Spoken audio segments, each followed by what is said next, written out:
Welcome to QK news. ముందుగా headlines చూద్దాం. Seychelles లో ప్రవాసులతో ఆత్మీయంగా కలిసిన ప్రధాని. భారత సెషల్స్ సంబంధాలను మరింత బలోపేతం చేస్తామని హామీ. ప్రవాస భారతీయుల సేవలను కొనియాడిన మోదీ. భారత ప్రభుత్వం ఎల్లప్పుడూ అండగా ఉంటుందన్న భరోసా. డూప్లికేట్ ఓట్ల తొలగింపుపై కవిత ప్రశ్నలు. కొడంగల్ బోధన్ ఓట్లపై వివరణ కోరిన బీఆర్ఎస్. ఎన్నికల ప్రక్రియలో పారదర్శకత ఉండాలని డిమాండ్. ప్రతి ఓటుకు సమాన విలువ కల్పించాలని సూచన.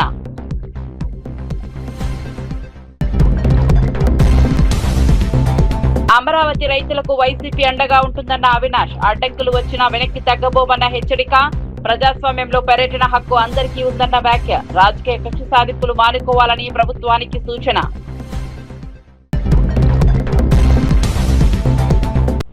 రెండున్నరేళ్ల పాలనపై సమాధానం చెప్పాలన్న లక్ష్మణ్. ఎన్నికల హామీలు ఎందుకు అమలు కాలేదని ప్రశ్న. అభివృద్ధిపై బహిరంగ చర్చకు రావాలని సవాల్. ప్రజలకు వాస్తవాలు చెప్పాల్సిన బాధ్యత ప్రభుత్వానిదే అని వ్యాఖ్య.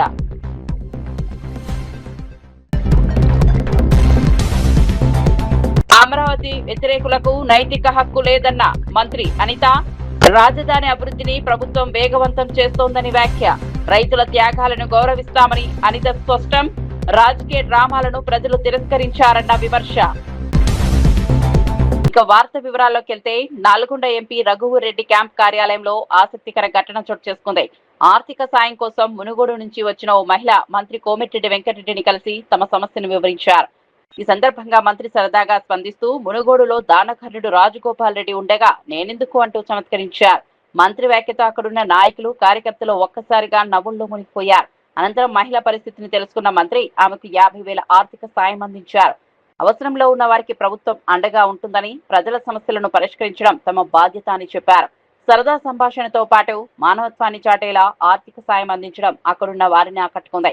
మంత్రి స్పందనపై స్థానికులు కూడా ప్రశంసలు వ్యక్తం చేశారు. ప్రజలతో ఆప్యాయంగా మెలగడం, వారి కష్టాలను తెలుసుకుని వెంటనే స్పందించడం ప్రజాప్రతినిధుల బాధ్యత అని ఈ సందర్భంగా మంత్రి మరోసారి స్పష్టం చేశారు. రాజగోపాల్ రెడ్డి గారు దానకర్ణులు ఉన్నారు అక్కడ.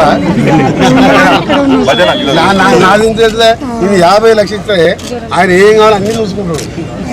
రాజగోపాల్ దగ్గరికి కోరి ఏం కావాలి నీకు? గవర్నమెంట్ స్కూల్ చేస్తుందా? ఇది గవర్నమెంట్ స్కూల్ ఫ్రీ కావాలంట, కానీ ఈ సంవత్సరం అయిపోయినాయమ్మా. ఈసారి అయిపోయింది. కలిపి నెక్స్ట్ ఇయర్ ఇప్పిస్తా. ఆ పైసలు ఇచ్చే ఖర్చులు ఏమైనా ఉంటే మీ ఇస్తాను. ఎందుకు పని చేయవు?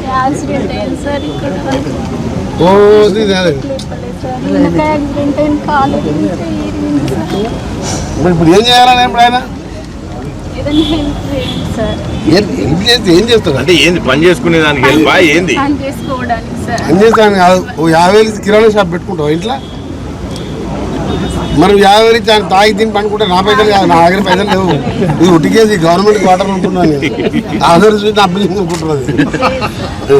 పొద్దున ఇంటికాడ ఉన్నాయని ఖాళీ అని రవి ఒక 50,000.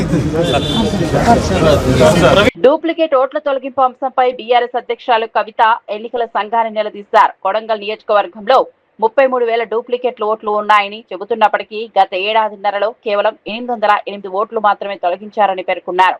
అదే సమయంలో బోధన్ నియోజకవర్గంలో దాదాపు 7,000 కోట్లు ఎలా తొలగించారని ప్రశ్నించారు.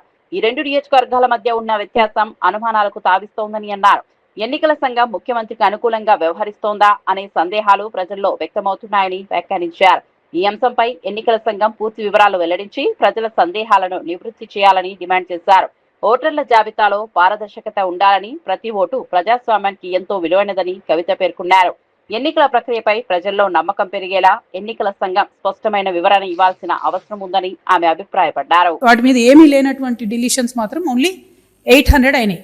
ఇది చూడంగానే మాకు అరే ఇక్కడ 7,000 ఎట్లయితాయి, అక్కడ 800 ఎట్లయినాయి అని చెప్పి క్యూరియాసిటీతోని మేము ఇంకొంచెం ముందుకు పోయి దాన్ని డిగ్ చేయడం జరిగింది.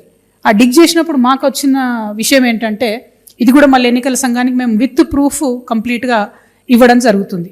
మాకు వచ్చిన రిపోర్ట్ ఏంటంటే విత్ ఇన్ కొడంగల్లో మేము ఫొటోస్తో వెరిఫై చేసినవి 1000 ఉన్నాయి. మీకు ఆ 1000 కూడా సబ్మిట్ చేస్తాం. కలర్ ఫొటోస్తోని మేము వెరిఫై చేసినాము.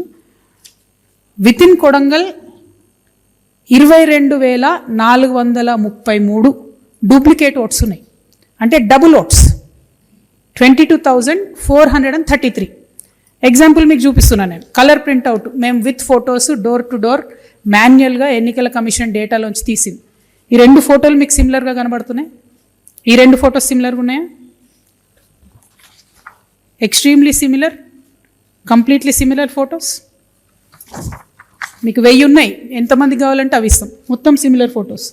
సో మాకు ఇంకొంచెం క్యూరియాసిటీ వచ్చింది, ఎందుకంటే అంతకుముందు 2018లో కొడంగల్లో ఉన్న ఓట్లు, 2023లో కొడంగల్లో ఉన్న ఓట్లు దాదాపు 30,000 ఒకటేసారి పెరిగినాయి.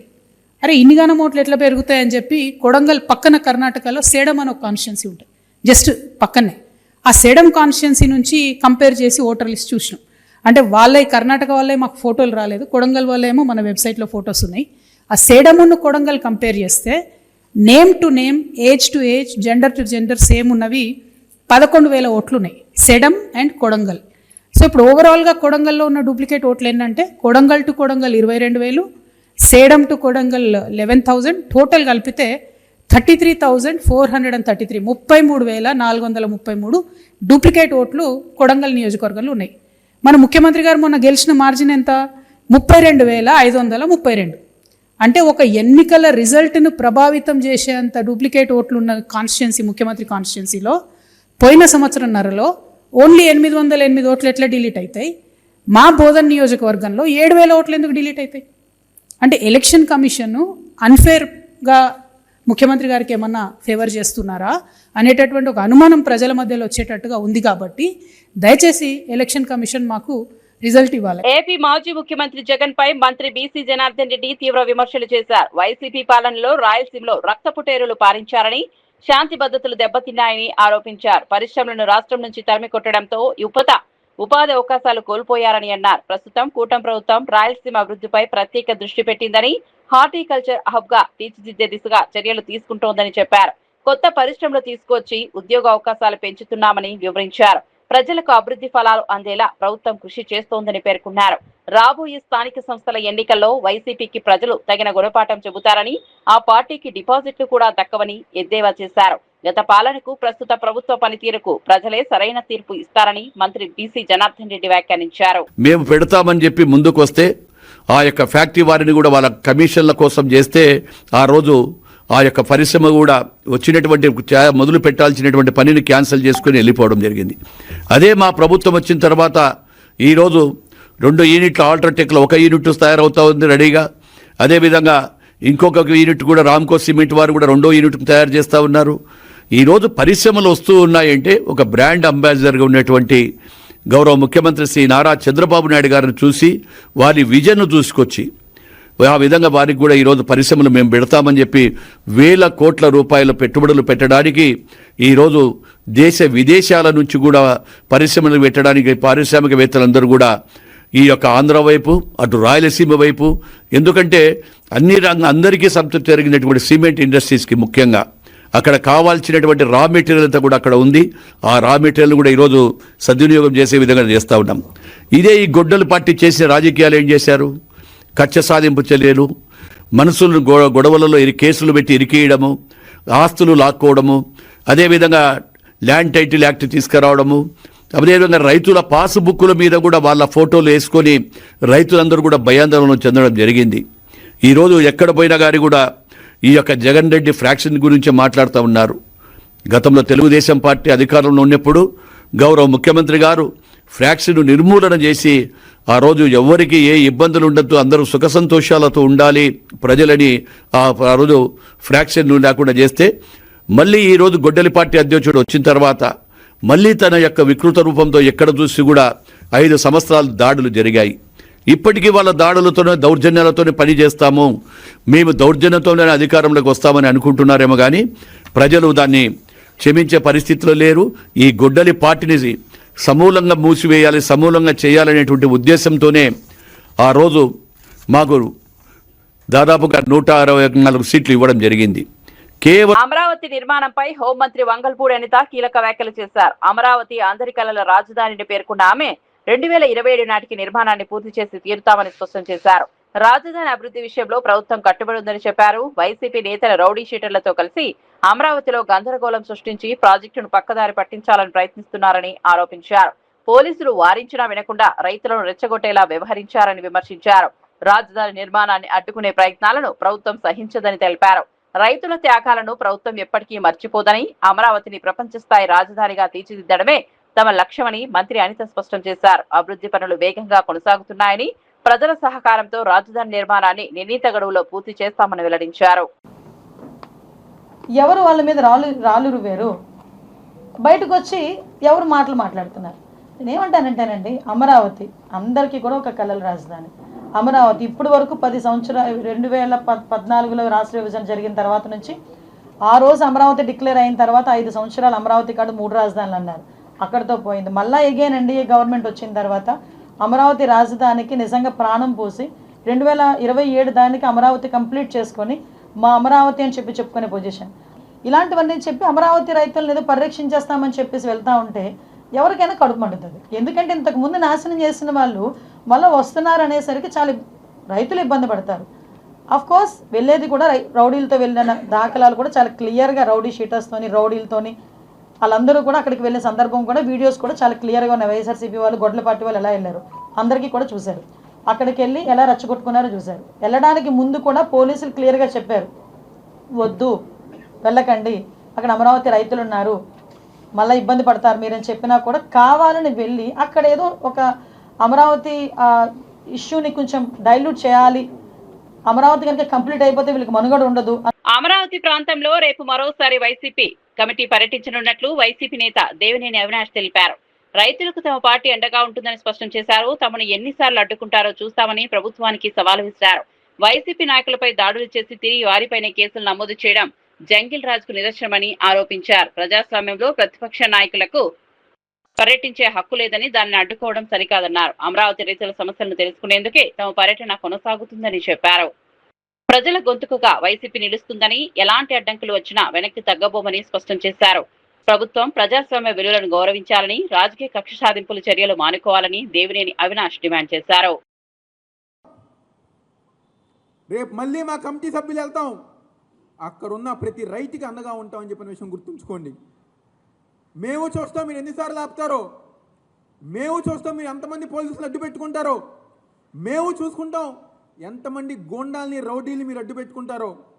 ఎంతమందిని మీరు అడ్డు పెట్టుకున్నా అమరావతి ప్రాంతంలో మేము తిరుగుతాము, పర్యటిస్తాము.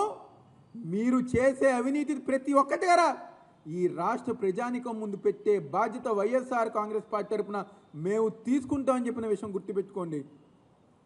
ఏదో మీ దగ్గర మీ ఛానళ్ళు, మీ మీడియాలు, మీ సోషల్ మీడియాలు ఉన్నాయని చెప్పని మా నాయకుల మేర, మా అధ్యక్షుల మేర, మా అనుబంధ సంఘ అధ్యక్షుల మేర ఏదో రౌడీ ముద్ర వేస్తే జనాలు ఎవరు గారు నమ్మే పరిస్థితి లేదు. ఎంత అన్యాయం! ఈరోజు వైఎస్ఆర్ కాంగ్రెస్ పార్టీ నాయకుల మీద రాళ్ళ దాడి చేస్తే ఈరోజు మళ్ళీ మా మీద కేసు పెట్టారు. జంగిల్ రాజ్ అంతానికి ఇంతకన్నా ఉదాహరణ ఇంకేమైనా ఉంటుందా? రౌడీ రాజకీయం చేస్తారంతానికి ఇంతకన్నా ఉదాహరణ ఇంకేమైనా ఉంటుందా? ఎవరైతే రాయి వేసి ఆ పోలీసుని గాయపరిచారో ఈరోజు అతను మా మీద కేసు పెడితే ఆ కేసు మీరు తీసుకున్నారు. కులం పేరుతో దూషించామని చెప్పని మా మీద ఎస్సీ ఎస్టీ కేసు పెట్టారు. ఈరోజు మా ఎమ్మెల్సీ అరుణ్ కుమార్, ఆయన ఎస్సీ, ఆయన కారు మీద దాడి జరిగింది. నిన్న వెళ్ళి ఆయన కేసు పెడితే పోలీసులు తెలుగుదేశం పార్టీ కార్యకర్తల్లాగా వ్యవహరించి ఆ కేసు గారు సరిగ్గా తీసుకోలేదు. సీఎం రేవంత్ రెడ్డిపై బీజేపీ ఎంపీ లక్ష్మణ్ తీవ్ర విమర్శలు చేశారు. రాష్ట్రానికి రెండేళ్లలో ప్రభుత్వం ఏం చేసిందో ప్రజలకు వివరించాలని డిమాండ్ చేశారు. ఎన్నికల సమయంలో ఇచ్చిన హామీల అమలులో ప్రభుత్వం విఫలమైందని ఆరోపించారు. దమ్ముంటే బహిరంగ చర్చకు రావాలని ముఖ్యమంత్రికి సవాల్ విసిరారు. అభివృద్ధి, సంక్షేమం, ఉద్యోగాల కల్పన వంటి అంశాలపై ప్రభుత్వం స్పష్టమైన సమాధానం చెప్పాలని అన్నారు. ప్రజలు ఆశించిన స్థాయిలో పాలన లేదని విమర్శించారు. రాష్ట్ర సమస్యలను పరిష్కరించడంపై దృష్టి పెట్టాల్సిన ప్రభుత్వం ప్రచార కార్యక్రమాలకే పరిమితమైందని ఆరోపించారు. ప్రజలకు ఇచ్చిన హామీలను అమలు చేయడం ప్రభుత్వ బాధ్యత అని పేర్కొన్నారు. వాస్తవాలపై బహిరంగ చర్చకు సిద్ధమైతే ప్రజల ముందే అన్ని అంశాలు వెల్లడిస్తామని ఎంపీ లక్ష్మణ్ స్పష్టం చేశారు. Schemes are a transparent and accountable governance, and zero tolerance on corruption. Revanth Reddy ji, first, before demanding for any debate, you come out with a clear picture what you have done in the 2.5 years, what you have promised, you and your leader Rahul Gandhi. You have promised for 2 lakh jobs to the unemployed youth of this state in a year, and also announced, you also promised that you are going to announce a job calendar like UPSC. What has happened to it? And you also promised to give 2,500 rupees monthly to the women. And your Rahul Gandhi announced that every month, fatafat, that amount will be accounted into their bank accounts. What about the 4,000 rupees pensions, old age, widow pensions to the people of this Telangana? And you also promised for Raitu Bharosa, 15,000 rupees per acre. And you also promised for even tenancy farmers. All these promises just to seek votes. Now you are only trying to appease a section of the people in Telangana, and you say that Congress is Muslims, Muslims is Congress. So people are now questioning you to divert the attention of the public. Now you are challenging BJP. What is BJP? Entire country knows 140 crore people have trust in Modi ji's leadership. And that's why they are repeatedly giving mandate in favor of Modi ji, and whereas your leader, Rahul Gandhi, he has led 3 elections consecutively, but he has lost the 3 elections under his leadership. You think of your leadership, your party leadership first, and Revanth Reddy, how it is high time that people are vexed with it, people are looking for a change, and people have high hopes on BJP. That's why you are now demanding a debate. BJP is prepared for any sort of debate at any place. Sessions పర్యటనలో భాగంగా ప్రధానమంత్రి నరేంద్ర మోదీ దేశ రాజధాని విక్టోరియాలో భారతీయ ప్రవాస సమాజంతో ప్రత్యేకంగా సమావేశమయ్యారు. ఈ సందర్భంగా స్థానిక భారతీయులు ఘన స్వాగతం పలికి సంప్రదాయబద్ధంగా మోదీని ఆహ్వానించారు. భారత్ సెషల్స్ మధ్య చారిత్రక సాంస్కృతిక సంబంధాలను మరింత బలోపేతం చేయడంలో ప్రవాస భారతీయుల పాత్ర కీలకమని ప్రధాని కొనియాడారు. ప్రపంచవ్యాప్తంగా భారతీయులు తమ ప్రతిభతో దేశానికి గౌరవం తీసుకొస్తున్నారని అన్నారు. 2 దేశాల మధ్య వాణిజ్యం, పెట్టుబడులు, పర్యాటకం, సముద్ర భద్రత, అభివృద్ధి రంగాల్లో సహకారం మరింత పెరుగుతుందని ఆశాభావం వ్యక్తం చేశారు. భారత ప్రభుత్వం ఎల్లప్పుడూ ప్రవాస భారతీయులకు అండగా ఉంటుందని భరోసా ఇచ్చారు. ఈ సమావేశం ఆత్మీయ వాతావరణంలో సాగగా భారతీయులు ప్రధానితో మమేకమై తమ ఆనందాన్ని వ్యక్తం చేశారు. మోదీ ప్రసంగానికి అక్కడి ప్రవాసులు ఘనంగా చప్పట్లతో స్వాగతం పలికారు.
పశ్చిమ ఆసియా సంక్షోభం కొనసాగుతున్నప్పటికీ రైతులకు ఎరువుల కొరత రాకుండా ప్రభుత్వం అన్ని చర్యలు తీసుకుంటోందని మంత్రి తెలిపారు.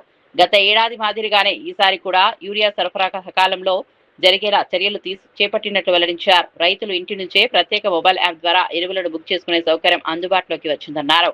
తమ ప్రాంతంలో ఎరువుల నిల్వలు ఎంత ఉన్నాయో కూడా యాప్ ద్వారా తెలుసుకోవచ్చని వివరించారు. రైతు వేదికల్లో వాలంటీర్లు రైతులకు యాప్ వినియోగంపై అవగాహన కల్పిస్తున్నారని చెప్పారు. ఈ విధానం వల్ల ఎరువుల పంపిణీలో పారదర్శకత పెరుగుతుందని మంత్రి పేర్కొన్నారు. రైతులు ఎలాంటి అపోహలకు గురి కావద్దని, ప్రభుత్వం అవసరమైన ఎరువులను సమృద్ధిగా అందుబాటులో ఉంచిందని స్పష్టం చేశారు. తప్పుడు ప్రచారాలు నమ్మకుండా అధికారులను సంప్రదించాలని రైతులకు విజ్ఞప్తి చేశారు. ప్రతి సంవత్సరం 10 లక్షల మెట్రిక్ టన్నులు, మేము అడిగేది 11.5 లక్షలు అడుగుతుంటే వాళ్ళు 10 లక్షలే అలాట్ చేశారు. 10 లక్షలు కూడా వాళ్ళ కాలర్ పట్టుకొని తీసుకొచ్చాం. యుద్ధం జరుగుతున్నా కూడా నిరుడు కూడా 10 లక్షల టన్నులు యూరియా సప్లై చేశాం. కాకపోతే ఓడల సమయానికి రాకపోవటం, రైళ్లు సమయానికి రాకపోవటం, లారీలు సమయానికి రాకపోవటం వల్ల ఈ రోజు రావాల్సింది నెక్స్ట్ వీక్లో వస్తుంది. రైతుల ఆదుర్దాతోటి గందరగోళంగా ఉంటే టెక్నాలజీ వాడి యాప్ని క్రియేట్ చేశాం. ఈ సంవత్సరం యాప్ ద్వారా ఇందాక మా అధికారులు చెప్పినట్టుగా 1,30,000 మంది బుక్ చేసుకున్నారు. 1,29,000 మంది నిన్నటికే ఎరువులు తీసుకున్నారు. వాళ్ళకి ఒకవేళ యాప్ బుక్ చేసుకునే దాంట్లో ఏదన్నా సౌకర్యం కానీ ఇబ్బంది కానీ వస్తే ప్రతి రైతు వేదిక దగ్గర వాలంటీర్ని పెట్టాం. ప్రతి ప్యాక్స్లో మా ఏఈఓ ఉంటారు. ప్రతి డీలర్ దగ్గర కూడా వాళ్ళ వాలంటీర్ ఉంటాడు. బుక్ చేసుకునే విధానం తెలియకపోయినా, ఐఫోన్ లేకపోయినా ఆ రైతును అక్కడ నుంచోబెట్టి బుక్ చేసి మందు కట్టలు ఇచ్చేటటువంటి బాధ్యతను కూడా మేము తీసుకున్నాం. అందుకనే సుఖంగా సౌకర్యంగా రైతులు ఇంటికాడుండే బుక్ చేసుకొని ఎరుకట్లు పట్టుకెళ్తున్నారు. కాబట్టి మాకు పని లేదని చెప్పి అధికారం కోసం పోయిన వాళ్ళు గోల పెడుతున్నారు. అందుకనే మీరు ఆ పెద్ద మనుషులకు కూడా చెప్తున్నా, మీరు ఇంటికాడుండైనా సరే యాప్లోకి వెళ్ళండి. చింతకాని మండలంలో ఎన్ని మందు కట్లు ఉన్నాయో మీ కళ్ళ ముందు ఉంటుంది. ఎంతమంది రైతులు తీసుకున్నారో మీ కళ్ళ ముందు ఉంటుంది. ఇంకా పాత బాణీతోటే ఆళ్ళని రేకెత్తించో, ఆళ్ళని రెచ్చగొట్టో, ఈళ్ళని రెచ్చగొట్టో రాజకీయ బతకాలంటే ప్రజలు కానీ రైతులు కానీ అంత పిచ్చోళ్ళు కాదు. మీరు చేసిన నిర్వాకానికే మీకు శిక్ష పడింది. దానికి బుద్ధి తెచ్చుకొని ఇప్పుడైనా వాస్తవాలు నిజాలు చెప్పి రైతాంగాన్ని ప్రోత్సహించేటట్టుగా, రైతాంగాన్ని నిలబెట్టేటట్టుగా రేవంత్ రెడ్డి గారి ప్రభుత్వంలో ఇచ్చేటటువంటి అన్ని సౌకర్యాలని రైతాంగానికి చేర్చే బాధ్యత మీరు తీసుకోండి. కానీ అడ్డుకట్లేసి అబద్దాలతోటి గందరగోళం సృష్టించాలనుకుంటే అది మీ రాజకీయ భవిష్యత్తుకే. అమరావతి పర్యటన నేపథ్యంలో వైసీపీపై మంత్రి కింజరపు అచ్చెన్నాయుడు తీవ్ర విమర్శలు చేశారు. గతంలో అమరావతిని వ్యతిరేకించి రాజధాని రైతులను, మహిళలను ఇబ్బందులకు గురి చేసిన వారికే ఇప్పుడు అక్కడి నుంచే పర్యటించే నైతిక హక్కు లేదని వ్యాఖ్యానించారు. పార్లమెంట్ చట్టం ద్వారా అమరావతి రాజధాని గుర్తింపు పొందిందని గుర్తు చేశారు. ఒక పార్టీ మినహా అన్ని ప్రధాన రాజకీయ పార్టీలు అమరావతికి మద్దతు తెలిపాయని అన్నారు. రాజధాని అభివృద్ధిని అడ్డుకోవడం వల్ల రాష్ట్రానికి నష్టం జరిగిందని ఆరోపించారు. ప్రస్తుతం ప్రభుత్వం అమరావతి నిర్మాణాన్ని వేగవంతం చేస్తోందని తెలిపారు. రైతుల త్యాగాలను గౌరవిస్తూ రాజధాని అభివృద్ధిని పూర్తి చేయడమే ప్రభుత్వ లక్ష్యమని స్పష్టం చేశారు. వైసీపీ వైఖరిపై ప్రజలు ఇప్పటికే తీర్పిచ్చారని, ఇప్పుడు రాజకీయ ప్రయోజనాల కోసం డ్రామాలు చేస్తున్నారని అచ్చెన్నాయుడు విమర్శించారు.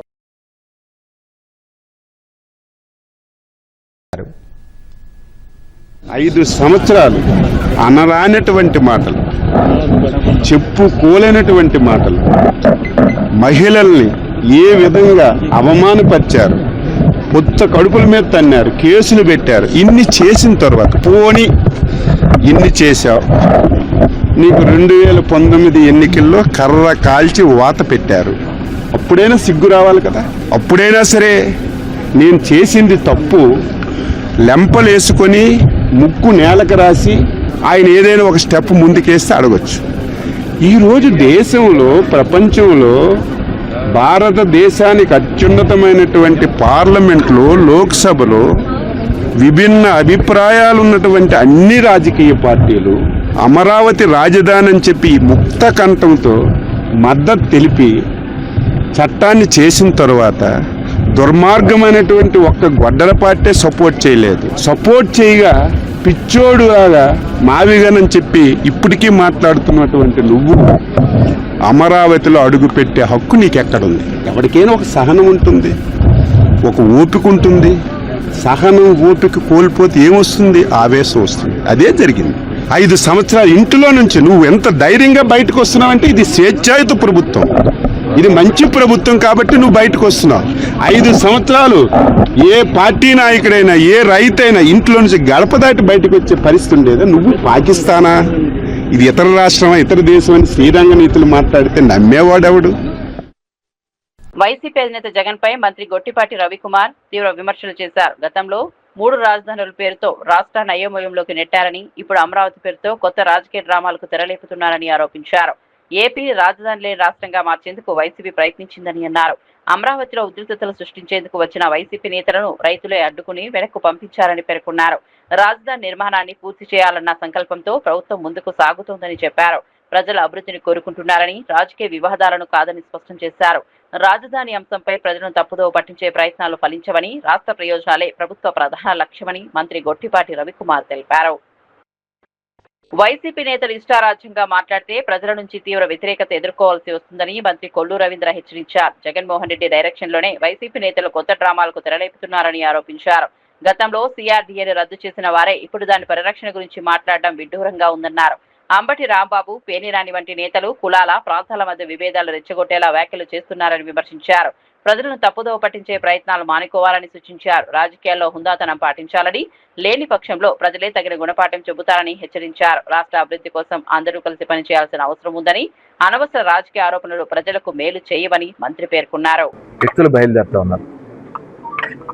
ఇవాళ అంబటి రాంబాబు కానీ, అలాగే ఇక్కడ పేర్నినాని, అసలు వీళ్ళు ఎలాంటి వ్యక్తులు ఒకసారి ఆలోచించారు. సిగ్గులేదు ఇవాళ ఆ రకంగా అక్కడ తిరగబడి మీలాంటి వ్యక్తుల వల్ల రాష్ట్రం నాశనం అయిపోయిందని చెప్పి ప్రజలు తిరగబడ్డారు. అది గుర్తుపెట్టుకోండి.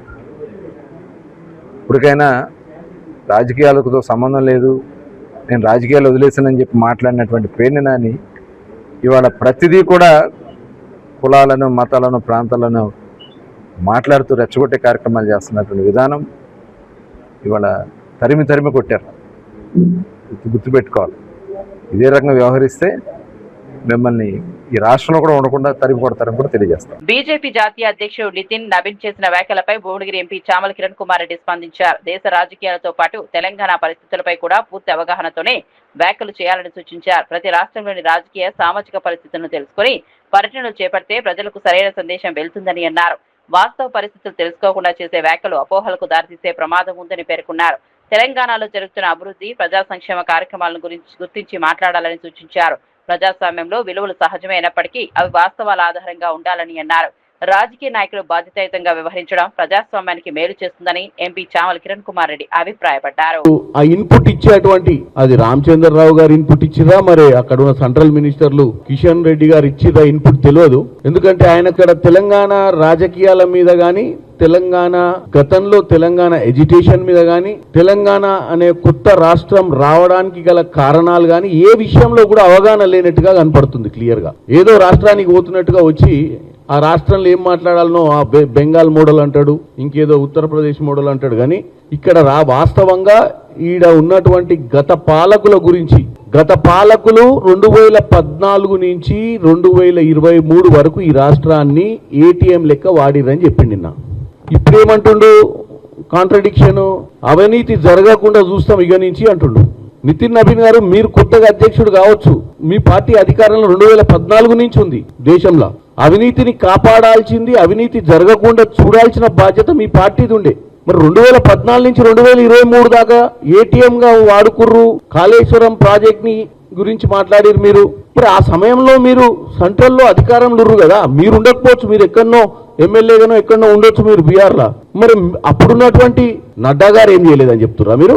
ఇప్పుడు మీరు వచ్చారు కాబట్టి మీరు ఈ భారతీయ జనతా పార్టీకి కొత్త దిశా నిర్దేశం చేస్తా అని చెప్తుర్రా. మరి నీతో పాటు నీ పక్కన కూర్చున్నటువంటి కిషన్ రెడ్డి గారు పార్లమెంట్ సభ్యులుగా ఉన్నారు, మినిస్టర్ గా ఉన్నారు. 2014 నుంచి ఈ రాష్ట్రంలో క్రియాశీలకంగా బండి సంజయ్ గారు అయితేనేమో నాకు తెలిసి 2019లో వచ్చినట్టుండు ఎంపీగా. ఇదే కిషన్ రెడ్డి గారు మొదటి నుంచి ఇక్కడ ఎమ్మెల్యేగా ఉన్నాడు, ఎంపీగా ఉన్నాడు, రాష్ట్ర అధ్యక్షుడు కూడా ఉన్నాడు ఇక్కడ. మరి ఏటీఎం గా మారే సమయంలో నీ పక్కన కూర్చున్న వాళ్ళు నీకు చెప్పలేదా? మేము అధికారంలోనే ఉన్నాం, మనమే అధికారంలో ఉన్నాం సెంట్రల్లా, మనం అప్పుడే ఈ రాష్ట్రాన్ని దోచుకోకుండా ఈ రాష్ట్రం మిగులు రాష్ట్రంగా ఉన్న రాష్ట్రాన్ని అప్పుల రాష్ట్ర దిశగా పోయేటప్పుడు మన బాధ్యత ఉండే అని చెప్పాల్సిన అవసరం ఉండే కదా. ఇప్పుడు కాళేశ్వరంలో జరుగుతుంది అవినీతి, కాళేశ్వరం అవినీతిని పట్టబయలు చేస్తామని అని చెప్తారు. ఏం పట్టబయలు చేస్తారు? సిబిఐ ఎంక్వైరీ ఇస్తే 48 గంటలలో మొత్తం తాడో పేడో తెలుస్తా అని చెప్పారు మీ మంత్రులు. మరి సిబిఐ ఎంక్వైరీ ఇచ్చి చాలా రోజులు అవుతుంది, మరి అది నితిన్ నవీన్ గారికి చెప్పలేదా మీరు? ఆయనకి ఏం చెప్పకుండా ఉట్టిగానే కాగితం మీద రాసి ఇచ్చినట్టు ఆయన చదివిపోయిండు. ఈ రాష్ట్రంలో కాళేశ్వరం సంబంధించిన దాన్ని అవినీతి పైన రాష్ట్రంలో కొత్తగా వచ్చినటువంటి కాంగ్రెస్ ప్రభుత్వము అన్ని రకాల ఎంక్వైరీ చేసిర్రు. నేషనల్ డ్యామ్ సేఫ్టీ అథారిటీ వాళ్ళు వచ్చిర్రు, అది కూడా సెంట్రల్ గవర్నమెంట్ బాడీయే. తర్వాత మేమేం చేస్తలేం, మాకు ఒప్ప చెప్పారు, మేము తాడో పేడో తెలుస్తామంటే మేము సెంట్రల్ కూడా ఒప్ప చెప్పినాము. మరి ఇవన్నీ ఏం చేయకుండా ఇదేం ఎప్పుడు చేస్తారు మీరు? మేము అధికారంలోకి మేమే వచ్చేటోళ్ళం, మా వాళ్ళ తప్పిదాల వల్ల రాలేదని చెప్తున్నాను. బులెటిన్ ముగించే ముందు హెడ్లైన్స్ మరోసారి చూద్దాం.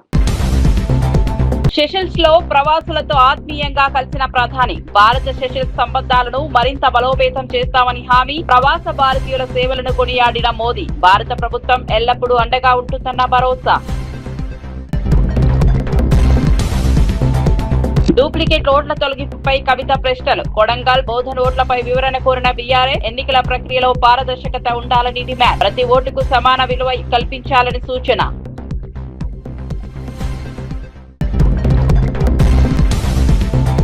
అమరావతి రైతులకు వైసీపీ అండగా ఉంటుందన్న అవినాష్, అడ్డంకులు వచ్చినా వెనక్కి తగ్గబోమన్న హెచ్చరిక.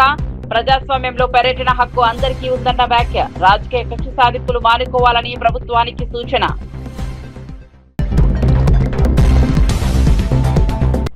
2.5 ఏళ్ల పాలనపై సమాధానం చెప్పాలన్న లక్ష్మణ్. ఎన్నికల హామీలు ఎందుకు అమలు కాలేదని ప్రశ్న.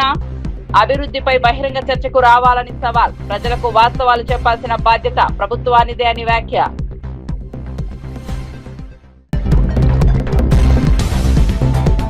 అమరావతి వ్యతిరేకులకు నైతిక హక్కు లేదన్న మంత్రి అనిత. రాజధాని అభివృద్ధిని ప్రభుత్వం వేగవంతం చేస్తోందని వ్యాఖ్య.